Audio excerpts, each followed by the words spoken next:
This is The Reckoning. I'm Dan Getteman. Even though there are very few remnants left of slavery in Louisville, there are quite a few reminders of the Civil War. And none is more vivid and poignant than the National Military Cemetery at Cave Hill. There's one area in particular that truly got my attention the first time I saw it. If you walk down one side of the hill, you see the headstones of the Union dead, and on the other side, the Confederates. But if you look closer, another story emerges when you realize that many of the same last names show up on both sides of the hill, often with the same death dates, presumably killed in the same battle. This was the first inkling for me that something unusual and quite tragic had happened here. If you read many older books about the Civil War in Kentucky, they tend to describe it in lofty, heroic terms. On one side were the loyal Unionists who supported a strong national government, and on the other side, an equally principled pro-Confederate group which embraced the Jeffersonian ideal of states' rights. But according to Ann Marshall, a professor of history at Mississippi State University, things weren't nearly that simple. Well, I think the crucial thing to realize here is that when white Kentuckians were forming their allegiances at the outbreak of the Civil War, they didn't know what we know now, which is that the Civil War would become a war about ending slavery. And so at the outset of the Civil War, most white Kentuckians were for the Union. In fact, they saw the Union cause and the Union itself, and particularly the Constitution, as being the best protector of slavery. In fact, they saw secession as a really big risk. I don't know about you, but this whole idea of pro-slavery Unionists was new to me. At least in the Northeast, where I grew up, we were taught a highly simplified, very binary set of facts about the Civil War. The North was against slavery, the South was for it, and that was about it. But in Kentucky, at least, things were far more complicated. This is The Reckoning.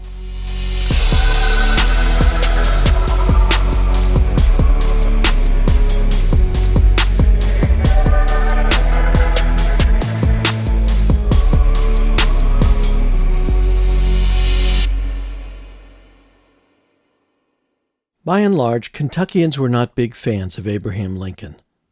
During the election of 1860, Kentucky voters gave their native son less than 1% of the vote. And yet, pro-slavery Kentuckians were largely in agreement with the newly elected president that the number one priority for the nation was preserving the Union. By the time of his inauguration in March 1861, 7 states had already voted to secede, though the Civil War had not yet begun. So by the time of his first inaugural address, he was trying to do whatever he could to reassure the slaveholding states that he meant them no harm, saying, quote, "I have no purpose, directly or indirectly, to interfere with the institution of slavery in the states where it exists." As several additional states voted to secede, Lincoln became more and more concerned about Kentucky. He wrote about this in a letter to Illinois Senator Orville Browning. "I think to lose Kentucky is nearly the same as to lose the whole game. Kentucky gone, we cannot hold Missouri, nor I think Maryland. These all against us, and the job on our hands is too large. We would as well consent to separation at once, including the surrender of this capital." One of the most helpful resources available to us to understand the complex nature of pro-slavery unionism is a remarkable diary kept by a white woman named Ellen Wallace from Hopkinsville in western Kentucky. Here is her entry from 1 week after the attack on Fort Sumter, which began the Civil War. April the 19th, 1861. The whole country is in a state of convulsion. When or where it will end, no one can tell. All men are looking with anxiety and dread to the future. I pray God in His infinite wisdom and mercy to guide and protect us, for the very foundations of our glorious republic seems to be broken up and heaving in wild commotion. Virginia seceded from the Union tonight. Kentucky, it is feared, will soon follow. She has all to lose and nothing to gain by such a course but ruin. Again, history professor Anne Marshall. At the outset of the war, Wallace was an ardent Unionist. She was the typical conservative Kentucky slave-owning Unionist who felt like the Union stood for not only the values of her forefathers, but also to protect her rights and her husband's rights as slave owners. Well, this starts to change over the course of the war. April the 29th, 1861. The passions of the people are lashed to fury by wicked and designing politicians. The storm is now beyond human control. The very ground is, as it were, rocking under our feet, and the sky rent with thunderbolts above our heads. In no direction is there one ray of light or spark of hope. There is yet one deeper shade to be added to the scene, which I pray our Father in heaven will in his great mercy spare us. That is servile insurrection. Within the Bullitt family of Oxmoor, there was a split over the Civil War. 3 of the younger Bullitt sons, Thomas, James, and Henry, all joined the Confederate Army. James was eventually killed, and Thomas and Henry were wounded and taken prisoner. Their parents, Mildred and William, were enthusiastic Confederate supporters, as was their daughter Helen and her husband, Dr. Henry Chenoweth. But there was at least one family member who stayed loyal to the Union, and that was eldest sister Susan Bullitt, who married Senator Archibald Dixon, one of the largest slaveholders in Kentucky and an ardent pro-slavery Unionist throughout the war. Here's an excerpt from a speech he gave in April of 1861. My sympathies are with the South, but I am not prepared to aid her in fighting against our government. If we remain in the Union, we are safe. In a just cause, I will defend our state at every point and against every combination. But when she battles against the law and Constitution, I have not the heart, I have not the courage to do it. Never strike at that flag of our country, nor follow Jefferson Davis to tear down the stars and stripes. For slaveholding Kentuckians like the Bullitts, the Civil War represented an existential threat to their wealth and way of life. If the North won, radical Republicans might abolish slavery outright. But if the South won, the Confederate States would secede from the Union, and laws like the Fugitive Slave Act wouldn't apply if enslaved people crossed the Ohio River to the north. And every step that Lincoln took seemed to inflame these fears even more. In July 1862, Lincoln floated the idea of compensating slaveholders in states like Kentucky if they would agree to eventually emancipate their enslaved, perhaps later in the century. But any mention of emancipation, however distant in the future, was a non-starter in Kentucky, and the state legislature loudly voted it down. Then, when the Emancipation Proclamation was announced, life became even more confusing in Kentucky in terms of the tenuous status of enslaved people. Historian Patrick Lewis. After it goes into effect in January of 1863, it affects the states in rebellion, right? So it affects everything south of Kentucky, but it doesn't affect Kentucky because Lincoln wanted to steer clear of angering those pro-slavery Unionists in this state. Well, enslaved people in areas that the Union Army controlled, they leave their plantations. They know they can't stay in those areas because the Confederate Army is likely to come back. And so they start moving north. They start moving to Kentucky because there's a general understanding in the African-American community that you go north to find freedom. But it actually moves them into greater danger. It moves them into a state where slavery is still legal. When they heard about the Emancipation Proclamation, many white Kentuckians felt truly betrayed, especially those who had been supporting and even fighting for the Union. History professor Anne Marshall. It really proves what they had been starting to suspect, which is that the war for Union was really turning into a war to end slavery. You can really see it in the letters of soldiers who are fighting for the Union Army, that they're really disgusted. Some of them even decide that they don't want to fight anymore because of this. So it's a real game changer because there's a sense that if slavery anywhere falls, that slavery everywhere is vulnerable. September 29th, 1862. Lincoln Proclamation emancipating all the slaves is justly creating great indignation. The consequences of it are too awful to contemplate. The blood of women and children will flow in torrents if it is carried into effect. The vile wretch ought to suffer all the torments that could be inflicted on him, body and soul. This to place innocent women and helpless infants at the mercy of black monsters who would walk in human shape. Starting in 1863, the Union Army began to accept both free and enslaved black men as soldiers. Lincoln took pains to exempt Kentucky from this policy as long as possible, knowing how passionately Kentuckians felt about keeping their enslaved and how paranoid they were about the idea of armed black soldiers. But by the spring of 1864, Lincoln was so desperate for more troops that he finally decided to open up enlistment to black Kentuckians, cushioning the blow by promising loyal enslavers $300 per slave if their enslaved men joined the Union Army.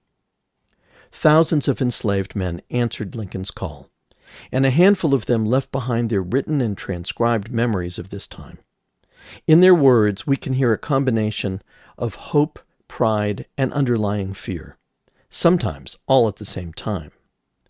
Reverend Elijah P. Mars was a sergeant in the 12th Heavy Artillery Regiment of the U.S. Colored Troops. I remember the morning I made up my mind to join the United States Army. I started to Simpsonville, and walking along I met many of my old comrades on the Shelbyville Pike. I told them of my determination and asked all who desired to join my company to roll his coat sleeves above his elbows and to let them remain so during the day. I had 27 men, all told, and I was elected their captain to lead them to Louisville. I left and joined the Army when I was 18. William Emmons was a private in the 117th Infantry Regiment. 40 of us from the plantation ran near Carlisle went at the same time. When we went off for the Army, going down a dusty road, 3 white fellows we knew come riding up and said, "Where you darkies going?" We told them we were going to war, and they tried to make us go back to the plantation. We told them we'd kill them if they kept meddling with us, and they got scared and left us alone. Breakfast time came. The tattoo was beat, and the men formed into line. The orderly sergeant called the roll, and when he called Mars, Elijah, I promptly answered. I felt freedom in my bones, and when I saw the American eagle with outspread wings upon the American flag with the motto E pluribus unum, the thought came to me, give me liberty or give me death. Then all fear vanished. I had quit thinking as a child and had commenced to think as a man. Eventually, over 24,000 African Americans from Kentucky fought for the Union, more than any other slaveholding state other than Louisiana. And one of them was Russ Bold's ancestor, Jim Sanders. Hello. Yes. How are you doing, Russ? I'm doing good. How are you doing, Dan? Both Russ and I largely hit a dead end, trying to learn more about Jim Sanders, who disappeared from the written record after the 1900 census. Then I got the idea of looking under the name of Jim Dixon, since so many enslaved people either took or were given the last name of their enslaver. And when I did that, I found a lengthy military file on a Jim Dixon who was enslaved by former Kentucky Senator Archibald Dixon, who, if you remember, was married to Susan Bullitt. I emailed the file to Russ and then called him to ask for his reactions. Yeah, it was really interesting to get to see more detail about his life and his movements across the country, to find out what his health problems were or when he was discharged from the military. It was so interesting. I never thought that I would be able to find anything that was so detailed about his life. In these military files, I found an application for a disability pension. In reading that, we learned that Jim had served as a corporal in an infantry regiment that was part of the siege of Petersburg and Richmond, which involved more black troops than any other campaign during the Civil War. The casualties were enormous, with an estimated 70,000 soldiers killed. Among the many wounded was Jim Sanders, who was accidentally shot in the hand while loading his rifle. This injury led to a long period of convalescence, which also included treatment for what was diagnosed as rheumatism, a term that isn't used much anymore, but refers to a painful condition that affects the joints and other connective tissues, often in the back. This diagnosis really caught Russ's attention. That's very interesting. Yeah. And the reason why I say that is because of the illness that I'm suffering from. I tend to think that it's hereditary. And for a long time, the illness went untreated because they didn't know what it was. So I'm wondering if what his problems were that he never got well from is the same thing that troubles me. And what do you call that? It's called multiple myeloma. It's a blood cancer that attacks the bone, causes problems with your back. It causes the vertebrae to collapse or fracture. It manifests itself in a lot of different ways. None of them are very comfortable. Jim Sanders was eventually mustered out of the Army and was able to go home to his family in Henderson. But his health problems lingered, and when Congress passed legislation offering military pensions to disabled Union veterans, James found a lawyer and applied for one. Somewhere in the first decade of the 20th century, Jim Sanders' health had deteriorated to such a degree that he moved into a home for disabled soldiers in Marion, Indiana, where he died in March 1910 at the age of 73. He was buried with military honors at the nearby National Cemetery, which is just a few miles away from where Russ lives. My dad always told me that grandfather's was buried out to the Veterans Cemetery. And I had gone out there and looked, and I was looking for the last name Saunders, and I couldn't find it. And I had no idea until I got these papers that he went by Jim Saunders Dixon. And once I got that information, I went back out there and I was able to find his resting place. And I don't know, it was just a tingly feeling inside to have known him only through research and to be able to find where he's buried. It was very it was kind of an emotional thing. For me, finding James Saunders was really an inspirational moment. And to find him just 2 miles down the road from it was really a special thing. I feel proud to be one of his descendants. He was in the war fighting for our freedom, and seems like a great guy.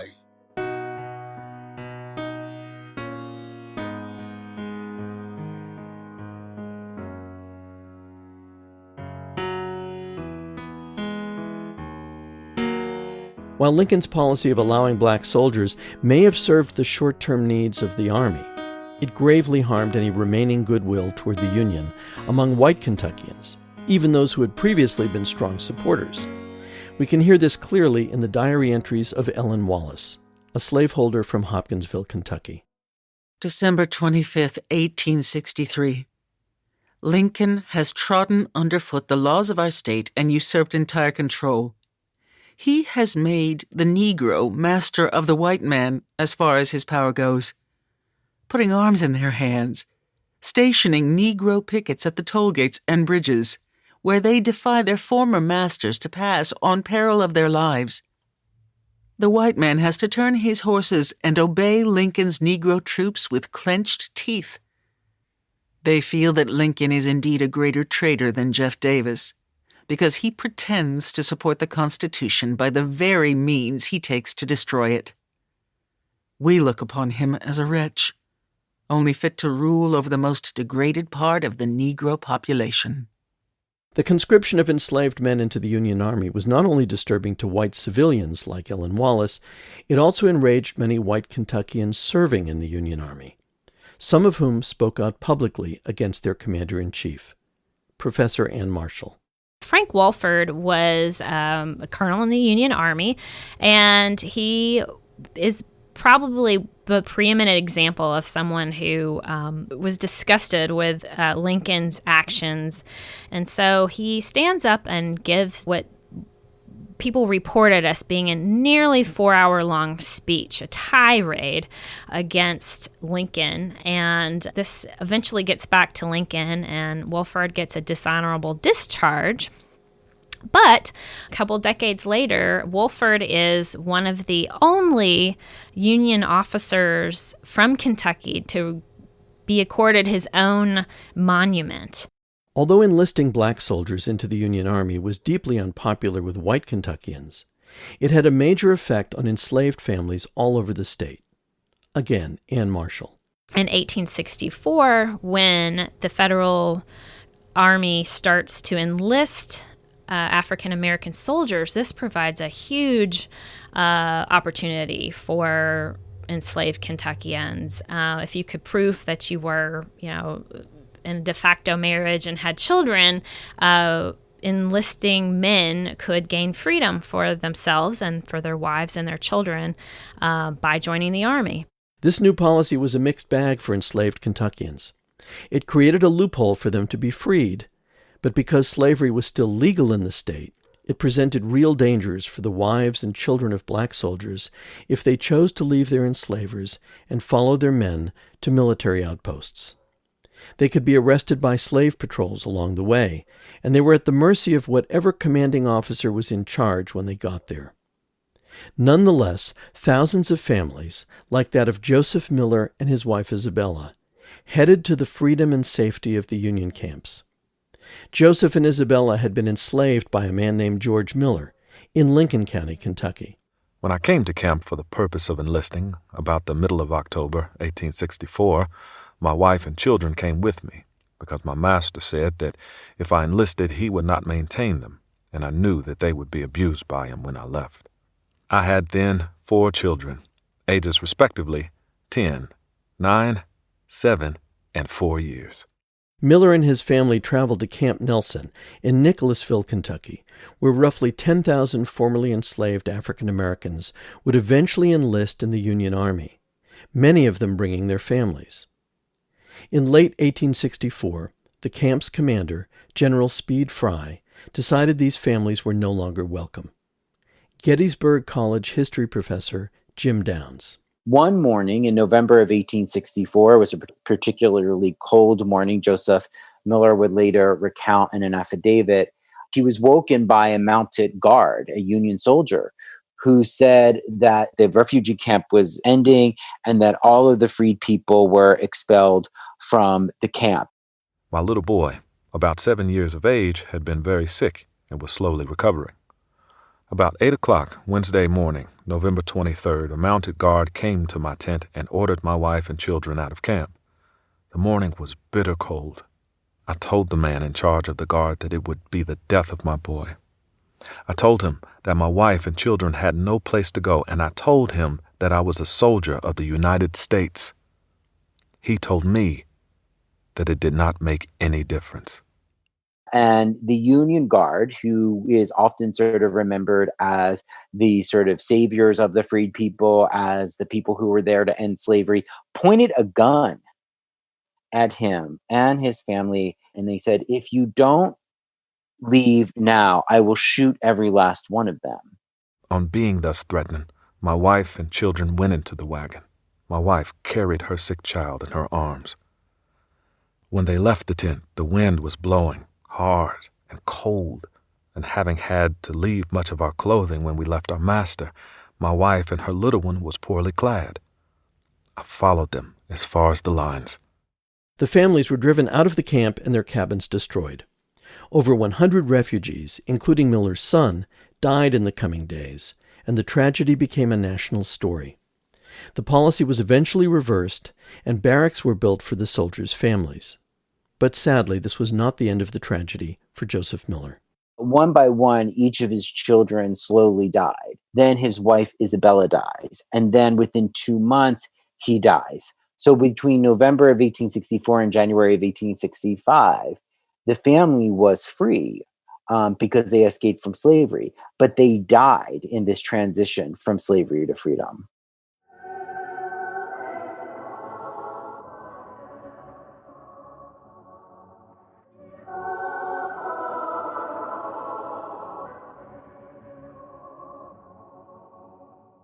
In retrospect, it would be hard to overestimate the impact of Lincoln's Emancipation Proclamation on Kentucky and the entire country. For Kentucky's African Americans, it gave them a chance for freedom, however complicated and even dangerous that was in reality. But for many white Kentuckians, the emancipation of enslaved people was the last straw in an already frayed relationship with the U.S. government.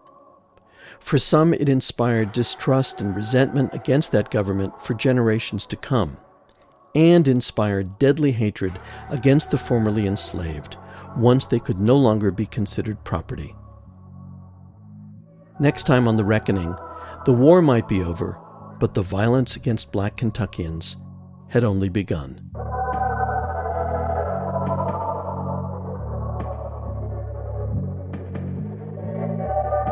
The Reckoning was written and produced by me, Dan Gettleman. Our editor is Loretta Williams, Rhonda Rogers Van Dyke, our assistant producer, with production help from Nancy Rosenbaum and engineering from Kojin Tashiro. We had marketing help from Creative PR and legal assistance from the Dinsmore and SKO law firms. Our fact checker is Kathy Brady.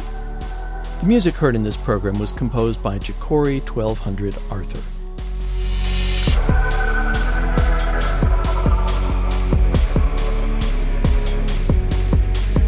Our voice actors were Susan Linville, Aaron Jones, Jackie Blue, Mark Foreman, Alec Voles, Keith McGill, and Robert Louis Thompson.